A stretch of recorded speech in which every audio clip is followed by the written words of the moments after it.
Hello बच्चों, let's see the question. The question says that the angle of elevation of the top of an incomplete vertical pillar at the horizontal distance of 100 meter from its base is 45 degree. Okay, if the angle of the elevation of the top of the complete pillar at the same point is to be 60 degree, then the height of the incomplete pillar is to be increased by. Okay, तो अपने को बताना है कि जैसे अपने पास यहाँ पे पिलर हो गया बच्चों, तो ये अपने पास यहाँ से लेके यहाँ तक एक पिलर था इस तरीके से। ये कैसा पिलर है अपने पास? इनकम्प्लीट पिलर है।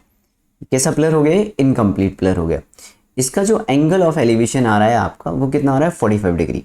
तो इसका यहाँ से लेके यहाँ तक एंगल ऑफ एलिवेशन कितना आ गया इसका? ये उसने बोला 45 डिग्री है। ये जो कितने डिस्टेंस पे? 100 मीटर। क्लियर? इसका डिस्टेंस कितना है? 100 मीटर यहाँ पे। क्लियर? अब उसने बोला कि अगर इस पिलर को हम कंप्लीट कर दें, यानी कि अगर इस पिलर को, ये तो इनकम्प्लीट हो गया, अगर इस पिलर को मैंने कंप्लीट कर दिया, तो कंप्लीट मतलब मैं यहाँ पे इसे रेड पेन से कंप्लीट कर रहा हूँ, तो ये पिलर मतलब कंप्लीट हो गया, कुछ इस तरह का होना चाहिए था। ये कंप्लीट हो गया। तो अब जो ये एंगल बनाएगा इसके साथ, वो कितना होना चाहिए? Angle of elevation now 60 degree. तो ये जो एंगल आएगा आपका यहाँ पे, ये वाला जो एंगल होगा that is 60 degree, complete angle. ये 60 डिग्री हो गया आपका।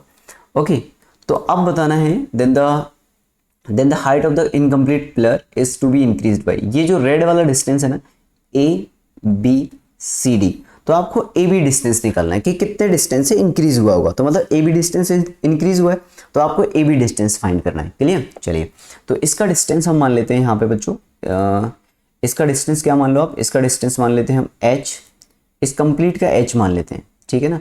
इस पूरे का आप h मान लो डिस्टेंस, यहाँ से लेके यहाँ तक का h मान लो आप। ये आपका h डिस्टेंस हो गया, और इसको मान लो आप x डिस्टेंस थोड़ी देर के लिए यहाँ पे। क्लियर? तो सबसे पहले हमने बोला कि इन ट्राइंगल BCD ट्राइंगल के अंदर बच्चों, BCD ट्राइंगल के अंदर क्या होगा आपका? tan 45 जो आएगा, tan 45 degree is equal to कितना आ जाएगा? x अपॉन 100, और tan 45 तो 1 होता है, तो x इज इक्वल टू कितना आ जाएगा? 100 मीटर। क्लियर? तो ये अपने पास 100 आ गया। अब मैंने बोला कि इन ट्राइंगल ACD ट्राइंगल के अंदर बच्चों कितना हो जाएगा आपका? tan 60 degree is equal to कितना आ जाएगा बच्चों? यहाँ से यह आ जाएगा complete h upon 100। Clear? tan 60 कितना होता है? √3, तो √3 is equal to h upon 100 हो जाएगा बच्चों ये।